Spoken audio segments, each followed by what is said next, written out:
les vrais enjeux pour Défi, c'est d'arriver finalement à modifier les comportements des agriculteurs en les aidant à ce changement.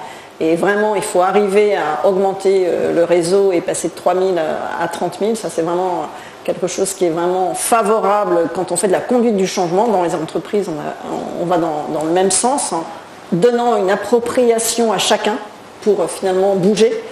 Le deuxième enjeu majeur, c'est de couvrir le risque que va prendre l'agriculteur.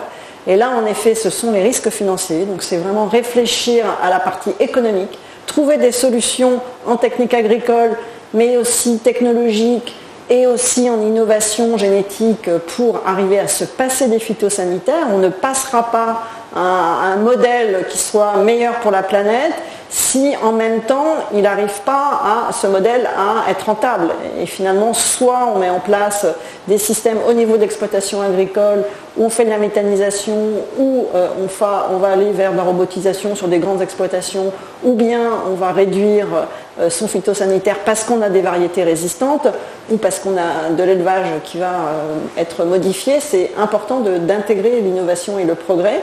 Et puis enfin, la question de est-ce que les pouvoirs publics, est-ce que les consommateurs paieront plus ? Là, c'est plus difficile parce que notamment du côté du consommateur, en effet, il y a un besoin énorme du bio parce que c'est le seul label qui est lisible. Et là, on a un quart de la population, mais pas plus, qui sera prêt à payer plus cher. Donc aujourd'hui, la demande, elle est là, on en manque beaucoup, on en importe. Donc il faut se positionner sur ce marché-là. Sur les autres appellations, c'est pas lisible. Donc il faut soit passer en bio, soit avoir des promesses de résultats dans l'assiette. Donc c'est le zéro pesticide qui aujourd'hui est visible pour le consommateur. Et le consommateur, il ne paie pas forcément plus pour le zéro pesticide. Donc il faut arriver à le faire sur ce bénéfice client final en étant peut-être économiquement toujours aussi rentable en réduisant les phytosanitaires.